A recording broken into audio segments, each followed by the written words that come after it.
Hello, my name is Ethan Miller. I'm 29 years old. I was born in Buffalo, New York, but I've spent most of my life drifting from one city to another, following contracts and gigs in my work as a freelance sound engineer. I've worked in everything from indie films to haunted house attractions. Ironically, those were always my favorite. There's something about manipulating silence and sound that gives me a sense of control over the unseen. Maybe that's why I've always preferred solitude.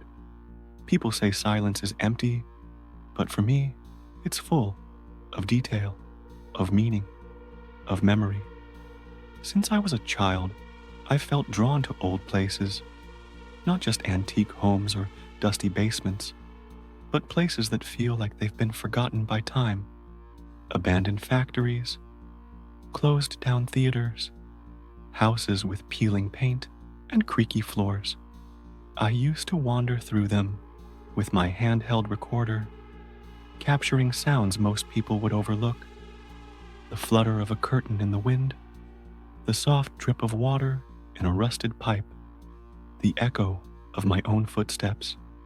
It made me feel like I was listening to the past itself, like the walls had stories they were trying to tell if only someone cared to listen. I never believed in ghosts. Not really. I thought haunted houses were clever tricks of the mind, illusions created by darkness and suggestion. All that changed the day I moved into the Coleman House. I arrived at house number 112 on Coleman Street just as the sun disappeared behind a thick blanket of gray clouds. The drive had been long, the kind that leaves your bones stiff and your thoughts wandering. My GPS had stopped working a few blocks back, and for a moment, I thought the house didn't exist. But there it was, tucked behind an overgrown hedge, half swallowed by trees twisted with time. It stood like a relic from a forgotten era, an early 20th century Victorian with a steep gabled roof, ornate woodwork blackened by age, and a sagging wraparound porch. The windows were boarded shut with warped, cracked plywood, some panels barely hanging on. The paint had long since peeled away, exposing gray, splintered wood beneath. Ivy climbed along the sides like veins on a corpse. The air was heavy, dense with moisture and decay. The wind moaned through the trees in low, guttural tones, and fallen leaves scattered across the driveway like dry whispers. The house loomed, not just old, but watching. Something in its silence pressed down on my chest. I turned off the engine and sat there for a minute, just staring. My fingers gripped the steering wheel longer than they needed to. Then, with a deep breath, I opened the car door. The wind greeted me like a warning, sharp and sudden. Gravel crunched under my boots as I stepped toward the porch, sound equipment slung over my shoulder. Every step I took felt, noticed. I picked up the key from the real estate agency earlier that morning. It was handed to me without much eye contact by a clerk who looked like he hadn't slept in a few days. He slid it across the counter without a word. No folder, no brochure, no welcome. The first thing I noticed was the weight. It was oddly heavy, far too heavy for something so small. The second thing was the rust. Deep, dark corrosion etched into every curve of the key's antique design. This wasn't some standard issue brass key. It looked hand-forged, old enough to belong in a museum. It was wrapped tightly in a piece of faded red cloth. The fabric was worn thin in places, the edges frayed, and there were faint, dark stains I didn't want to think about. Something about it felt ceremonial, or maybe cautionary, like someone had tried to keep it sealed, bound away from touch. I unwrapped it slowly, almost hesitantly, as if part of me already knew that this was the beginning of something I wouldn't be able to walk away from. For a moment, I considered asking the clerk about it, but when I looked back up, he was already gone, disappeared into the back office. I stood there for a few seconds, just staring at the key in my palm, its cold weight pressing into my skin like it wanted to stay there forever. I didn't put it in my pocket. I carried it in my hand all the way to the car. As soon as I turned the key and pushed the door open, a thick wave of air met me, stale, wet, and heavy. It wasn't just a smell, it was a presence. The sharp tang of mold, mixed with decades of undisturbed dust, rushed into my nostrils, making me pause. The scent of something forgotten. The door groaned louder than it should have as it swung inward, scraping against the warped floorboards. I stepped inside slowly, instinctively holding my breath. My boots sank slightly into the old wood beneath, soft in places, dangerously fragile in others. The floor creaked under my weight, not just in protest, but almost like it was warning the rest of the house that I had arrived. It was strangely cold inside, freezing even. Outside, the summer heat pressed against everything, humid, relentless. But here, it was like stepping into a stone cellar. My arms prickled with goosebumps. The air didn't move. No draft, no windows open. Just cold, still air that clung to my skin and clothes. The light was nearly non-existent. The only illumination came from behind me, spilling faintly through the cracked door. Dust motes floated lazily in the beam, as if suspended in time. Everything inside was shadow, faint outlines of furniture, tall, dark doorways, a staircase that disappeared into gloom. The house didn't feel empty. It felt dormant. I turned into what used to be the living room. The air was thicker here, heavier, like the walls had absorbed every whisper ever spoken inside them. The room was shadowy, lit only by a narrow slice of gray light leaking through the cracks in the boarded windows. Dust clung to everything. An old armchair with torn fabric, a lamp with a shade eaten through by time, a coffee table warped with moisture. But it wasn't the furniture that caught my eye. It was what hung on the wall directly across from me, an old black and white portrait in a tarnished brass frame. I stepped closer. A man, tall and stern, sat on a wooden chair. A woman stood beside him, her hand gently resting on his shoulder. Both were dressed formally, maybe 1930s or 40s by the style of the clothes. Standing between them was a young girl, maybe 7 or 8 years old. She wore a white dress, her posture rigid, almost too still for a photograph. But what unsettled me most, what stopped me cold, were her eyes. They weren't just dark, they were empty. 2 hollow pits, pitch black, as if the photograph hadn't developed her eyes at all. Or worse, as if they had been burned away after the fact. No pupils, no reflections, just deep voids that seemed to pull the light in. I took a step back. My throat was suddenly dry. Had it always looked like that? I leaned in again, but the closer I got, the more distorted her face became, like the grain of the photo was resisting me.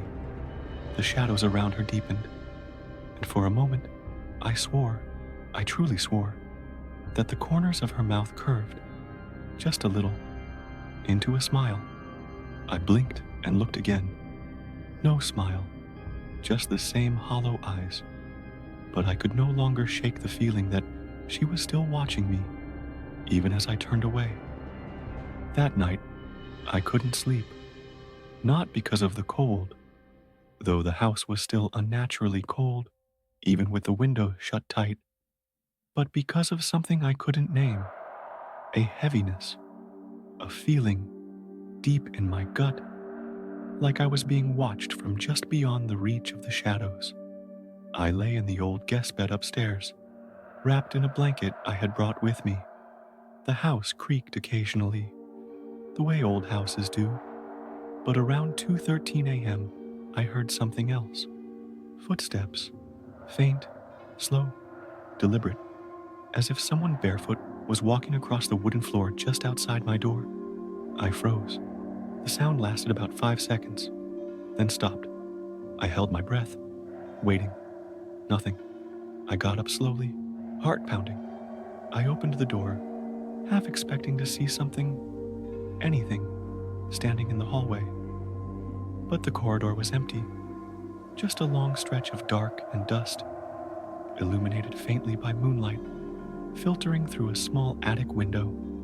I stood there for a moment, listening. Silence. I returned to bed, but 10 minutes later, again, the same soft footsteps. Closer this time, like they had turned and walked back. This time, I moved faster. I opened the door and stepped into the hallway, switching on the flashlight on my phone. The beam cut through the dark, trembling slightly in my shaking hand. Still nothing. Not a creak. Not a whisper. I checked every room. No signs of life. No signs of intrusion. Just the same still air, and the growing sense that I wasn't alone. When I finally crawled back into bed, I didn't close the door. I wanted to hear it if something came through. The upper floor of the house felt even colder than the rest. The stairs had groaned under my weight as I ascended, and the moment I reached the hallway, I felt it again. That pressure in the air, like the whole house was holding its breath. That's when I saw it. At the end of the hall, just past the faded portrait of the girl with hollow eyes, was a door unlike the others. Heavy, thick. The paint was blistered and peeling. The wood beneath warped from time and moisture.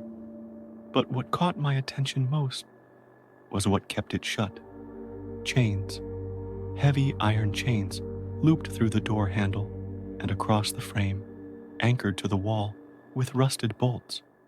There was even an old padlock at the center, though it was hanging open, useless now, swinging gently as if touched by a breeze I couldn't feel. I stared at it, puzzled. Why would anyone chain a room from the outside? Or had someone locked something in? I stepped closer. The floor creaked beneath my feet, the sound echoing slightly in the quiet. I reached out slowly and gripped the cold metal chain. The instant my fingers touched it, a whisper, faint, just behind the door. I froze. I leaned in, pressing my ear against the wood. The surface was cold, unnaturally so. From inside, I heard it again. Whispers, dozens of them, layered, disjointed, wrong. Not words I could make out, but voices, desperate, frantic, circling one another in tones that shifted like the wind. Male, female, old, young, all whispering at once in a low, haunting chorus. I staggered back. The voices stopped. Dead silence. For a second, I thought I imagined it. But then the chain jerked, just slightly, as if something I was exploring one of the upstairs bedrooms. A narrow space with warped floorboards and peeling wallpaper that curled like burnt parchment.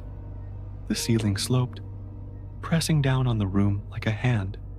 Light from the window spilled in, dull and pale, revealing clouds of dust that danced in the air. And then I saw it. In the far corner, near the window, sat an old rocking chair. At first, it seemed perfectly still, but as I moved further into the room, something changed. The chair began to rock, slowly, rhythmically, back and forth. Creak, creak, creak. The sound sliced through the silence. Too deliberate to blame on wind or vibration, I stopped moving. My breath caught in my throat. The rest of the room was still as a tomb, But that chair, that damned chair, rocked as if someone had just stood up from it, or was still sitting there, invisible, watching. I stared, frozen. That's when I felt it. Cold breath on the back of my neck. It wasn't just cold, it was wet, icy, crawling across my skin like frost. My body locked up. Every hair on my arms stood upright. I didn't dare turn around. For one horrible second, I imagined something standing directly behind me, leaning in close, its face hovering just above my shoulder. I heard nothing, saw nothing, but I felt it. The breath slowed, then stopped, and the chair, it stopped rocking. Instantly. No deceleration, just stillness. Sudden, eerie stillness. And I knew whatever had been there was now closer than ever. I was just about to go downstairs.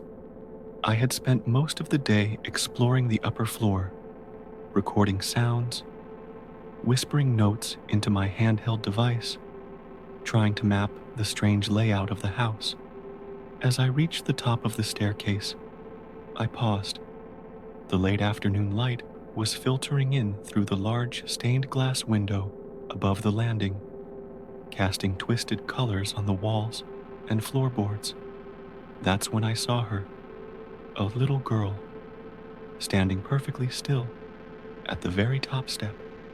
She wore an old-fashioned white dress, the kind you'd see in sepia-toned photographs from the early 1900s.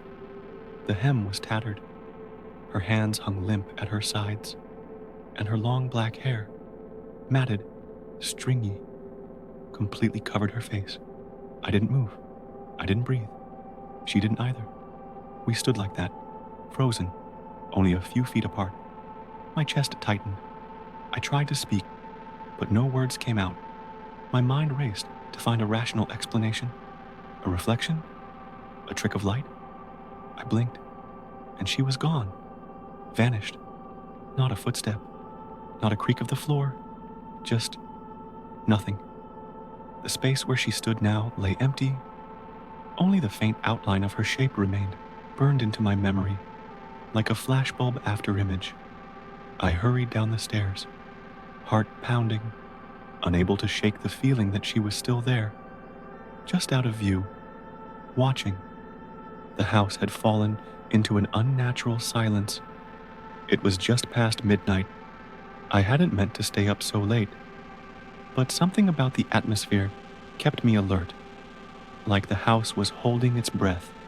I sat in what once must have been the study, a small, dimly lit room with dusty shelves and yellowed wallpaper curling at the edges. In the corner, on a small wooden table, stood an old rotary phone, cream-colored and cracked with age. I had noticed it earlier in the day, assumed it was disconnected. There were no visible cables. Then it rang, loud, sharp, echoing unnaturally through the house. My heart nearly stopped. The shrill tone cut through the silence like a knife. It rang again. I stood up slowly, each step toward the phone heavier than the last. My mind raced. Who would be calling? This line shouldn't even be active. It rang a third time. I reached out and picked up the receiver. At first, silence. Then, sobbing. Faint, childlike. It sent a chill straight down my spine. Hello, I whispered. The sobbing stopped. A long pause. And then, in a voice no louder than a breath, I heard, Daddy's coming. Click. The line went dead. I stood there frozen. The receiver still pressed to my ear. The dial tone never returned. And then I realized I was no longer alone in the room. I didn't hear anything move. I just felt it. A shift in the air. A presence behind me. Watching. Waiting. That night, sleep didn't come easily. My mind was a tangle of whispers, creaks, and flickering images I couldn't explain. Eventually, I must have drifted off, because suddenly, I was standing in front of the chained door upstairs. Only this time, It was open. I stepped through the threshold, my feet dragging across warped wood.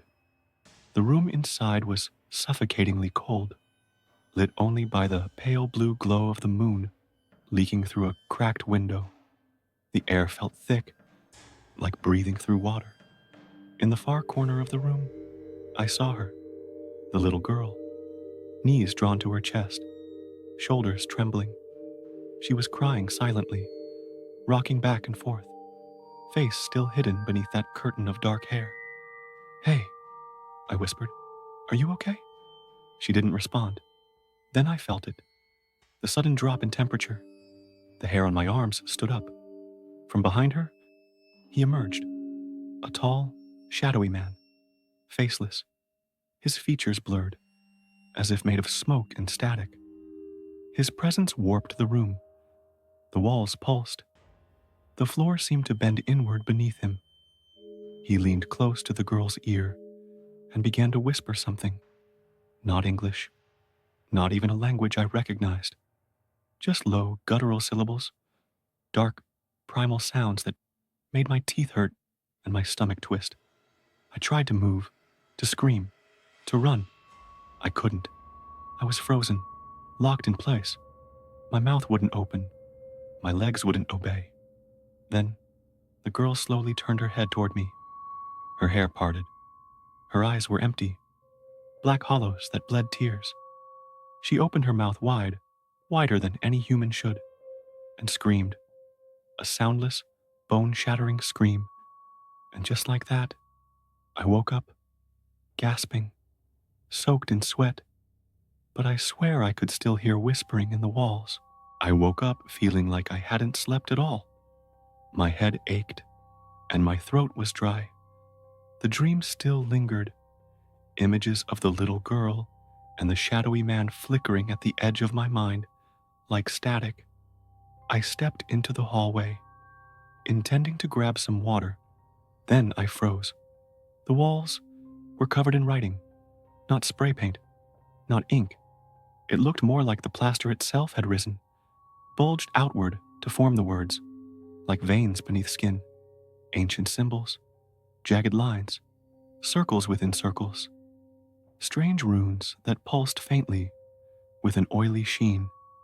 And there were words, long curling letters that looked vaguely familiar, but were written in an alphabet I didn't recognize. The writing stretched from floor to ceiling, leading all the way down the hall, starting just outside my bedroom door. A cold sensation crept over me, like someone had traced ice along my spine. I reached for a cloth, heart pounding, and began scrubbing at the wall. The markings faded, reluctantly at first, smearing like dried blood.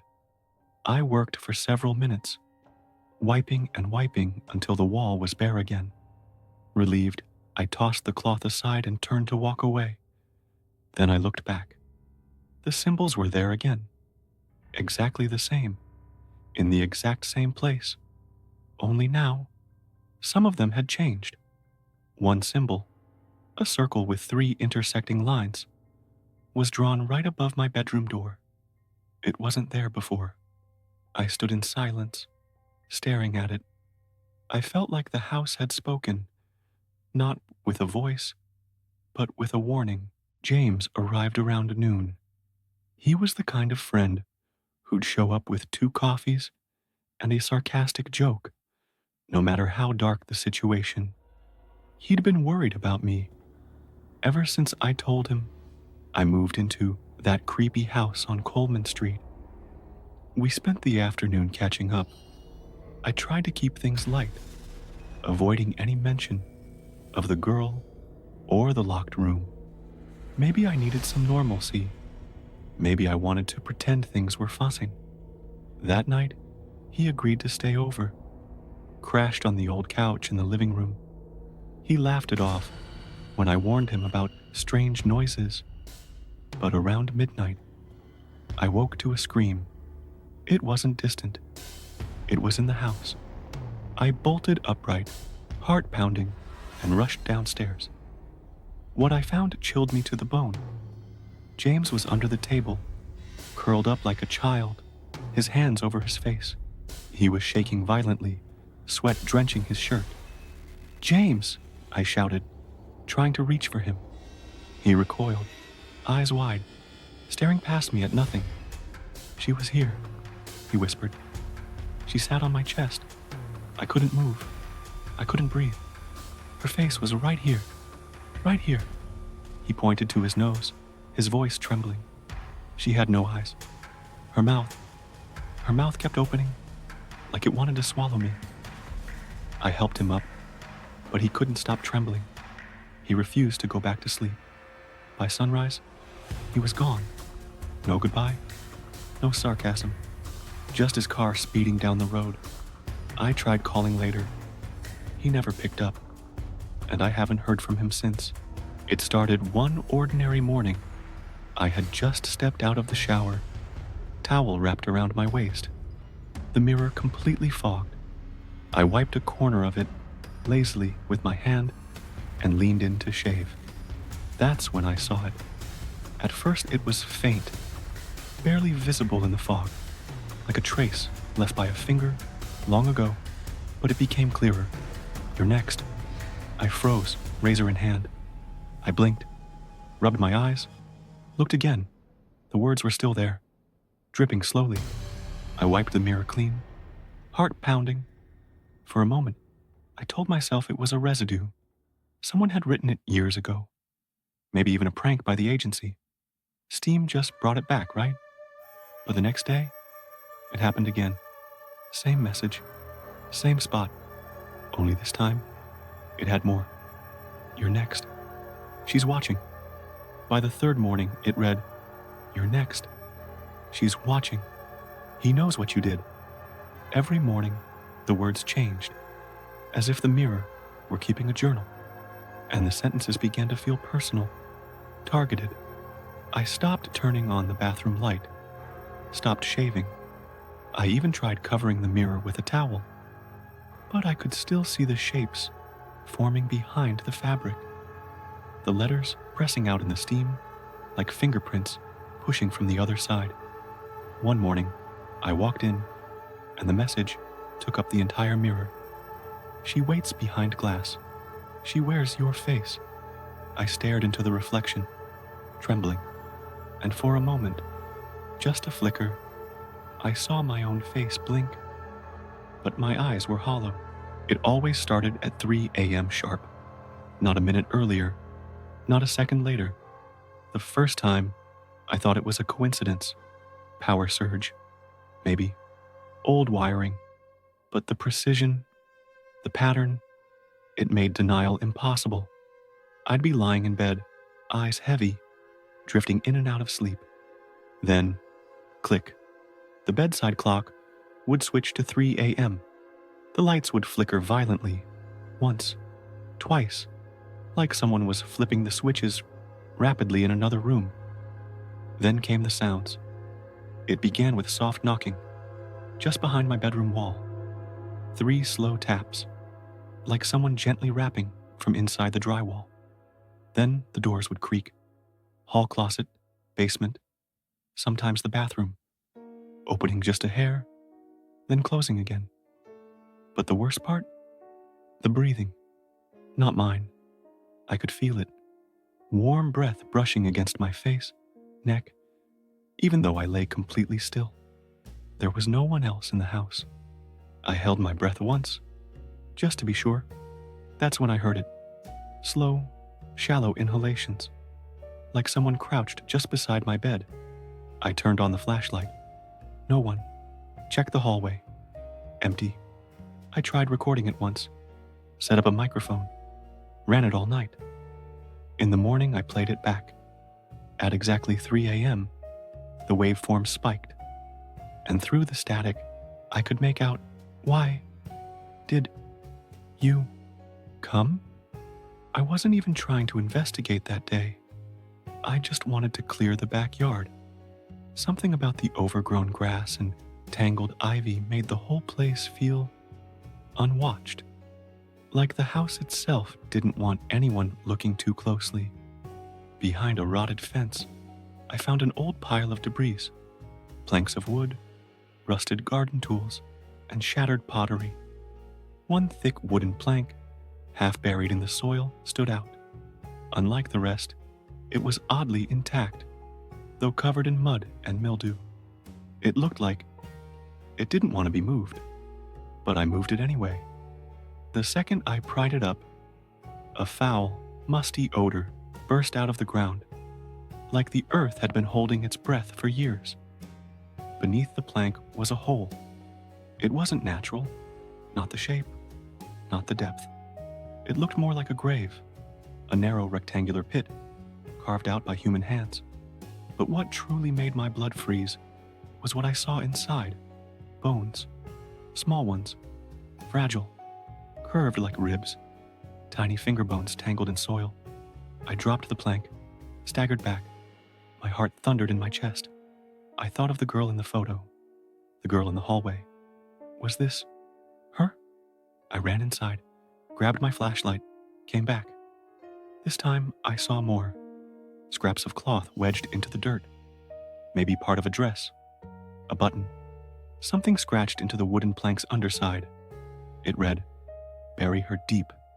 He'll hear her cries." I stood there, shaking, unable to speak. Behind me, from the house, I heard a sound. The faint giggle of a little girl. It was exactly 2:14 a.m. I was lying on the couch, listening anxiously to the sound of the wind brushing against the thin curtains. The dim light from the corner lamp barely sliced through the thick darkness, and the silence in the house felt crushing, heavy, as if the walls themselves were holding their breath. Then I heard it. 3 soft knocks on the front door. I didn't move at first. I thought maybe I imagined it, but then it came again, slower this time, like the hand knocking was trembling or hesitating. I got up slowly and walked toward the door. Every step felt like I was walking through water. I peered through the peephole. She was there, the same girl, long, tangled black hair, soaked white dress clinging to her body, that blank, dazed look in her eyes, like someone who got lost in another world and never found their way back. But this time, something was different.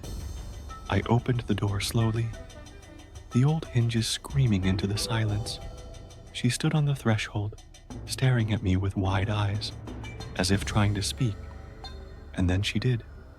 In a voice so faint it barely escaped her lips, she whispered, "Help me. Daddy never left." It wasn't just what she said that chilled me. It was how she said it.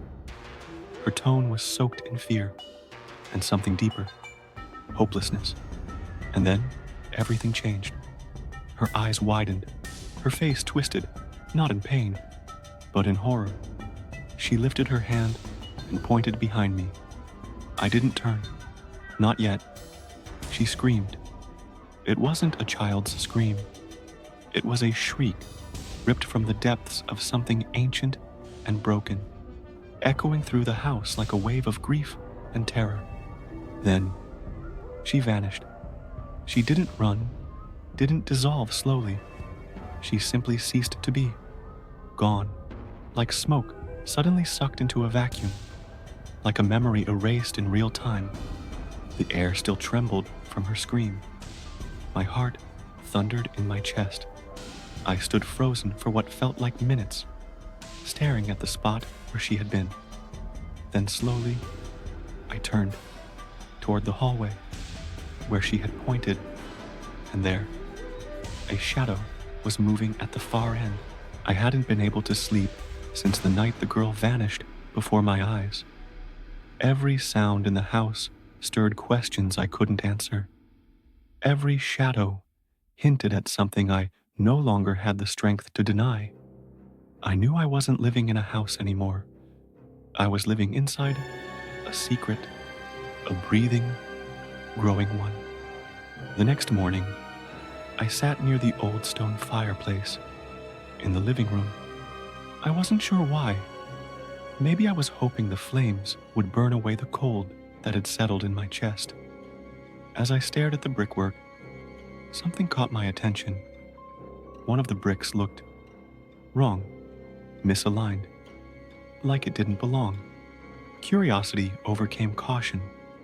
I leaned forward and ran my fingers over it. Click.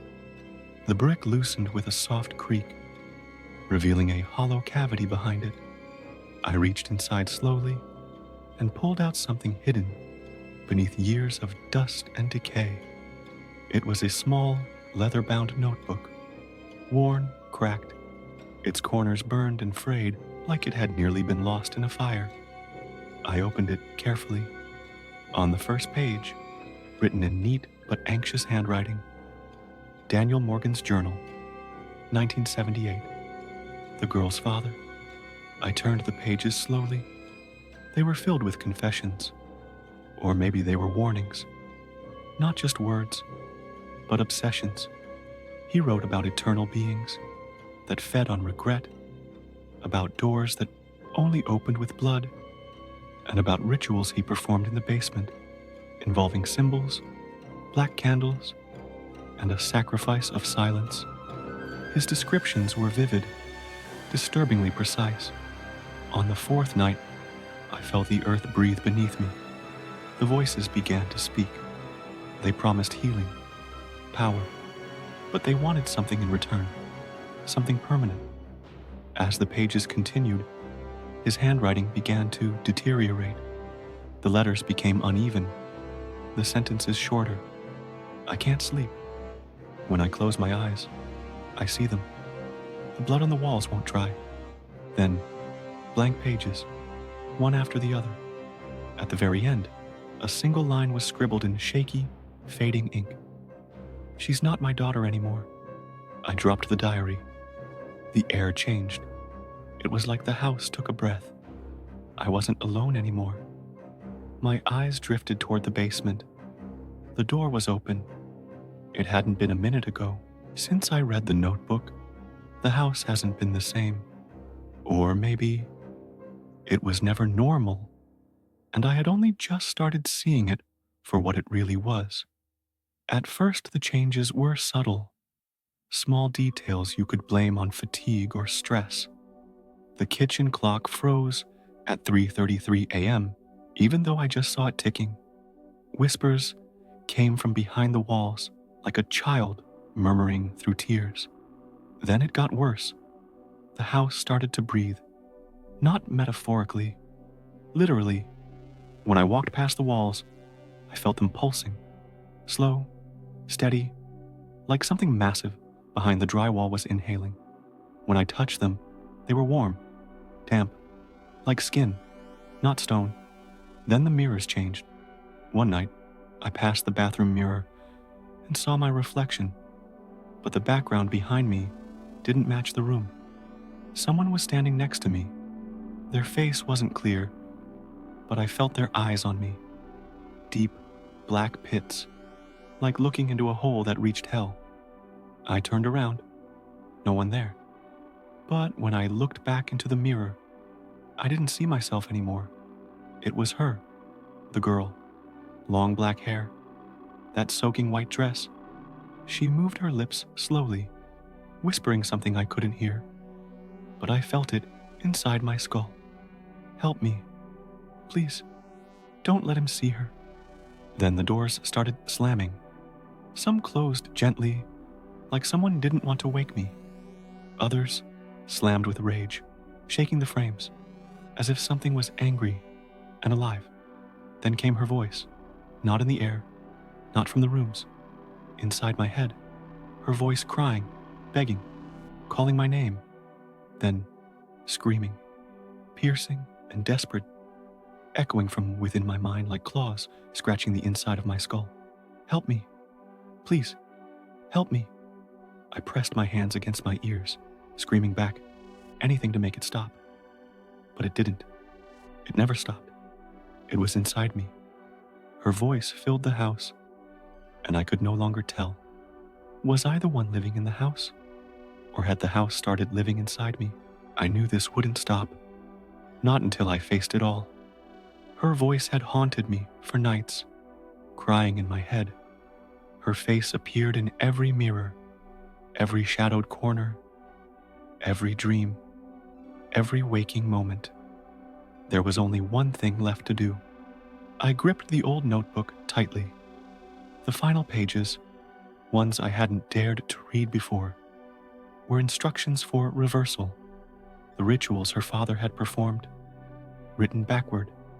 At the top of the page, in trembling ink, the door will not close unless opened in reverse, and once opened, it cannot be undone.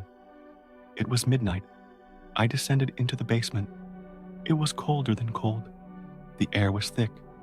You could taste it. It wasn't just dust or mold. It was decay, something old, something dead. Each step felt like I wasn't just going underground. I was sinking into something far older than the house itself. I reached the center of the room. The floor was covered in faded ritual symbols, wax stains, traces of blood, still visible, still alive somehow. I opened the notebook and began reading, softly at first, ritual by ritual, symbol by symbol, in reverse, just as written. With every word I spoke, the walls seemed to tremble. The air grew heavier. The dim light flickered violently. Then it happened.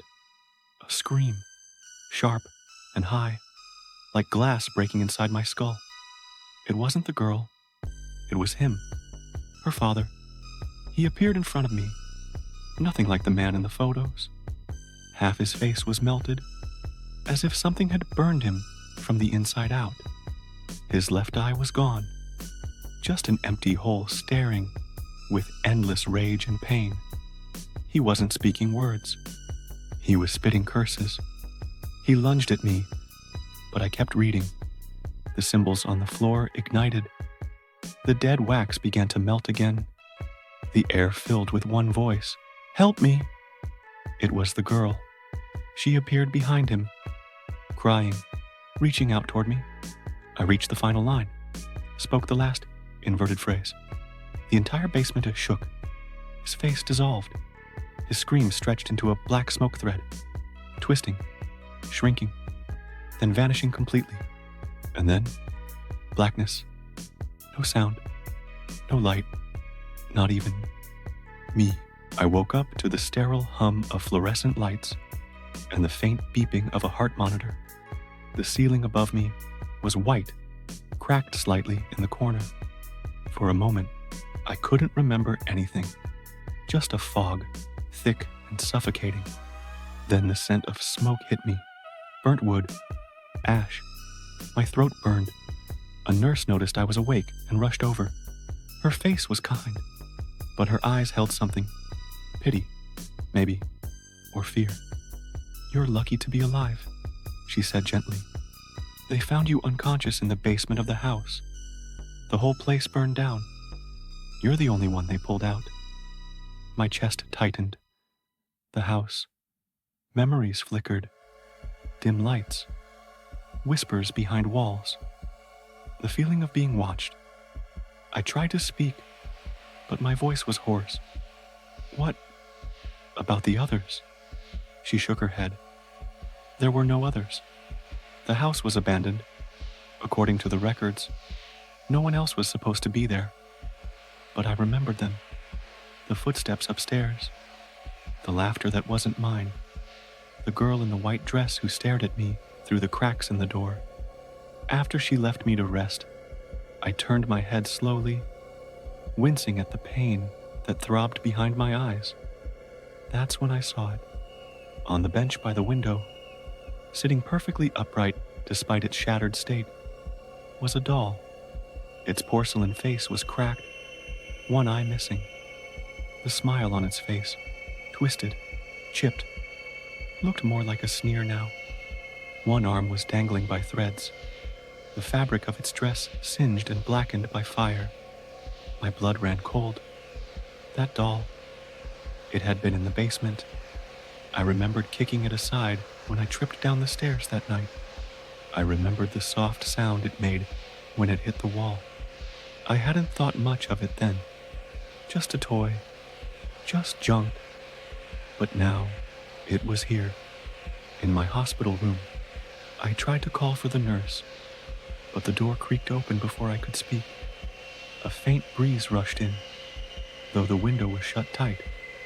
The doll fell sideways with a thud, and I swear, just before the lights flickered, I heard a child's voice whisper from behind the curtain. "You shouldn't have come to the basement." The end. But every time I hear footsteps echo in empty hallways, I wonder, did the story really end? They say trauma plays tricks on the mind, that the things we carry from a fire aren't always just burns or bruises. But what about the sounds? What about the whispers I hear when no one's around? What about the doll that disappeared the next day from the hospital room, though no one came in and the cameras were malfunctioning? I try to tell myself it's over, that the house, the basement, the thing that stared at me through the cracks, it all burned away. But in the quiet hours, when the halls are empty and the lights buzz overhead, I still hear them. Soft footsteps, a laugh, the faint dragging of porcelain over tile. And sometimes, just before I fall asleep, I feel something cold and small press against my chest, right where my heart should be. So no, I don't think the story ever really ended. I think it's just hiding, waiting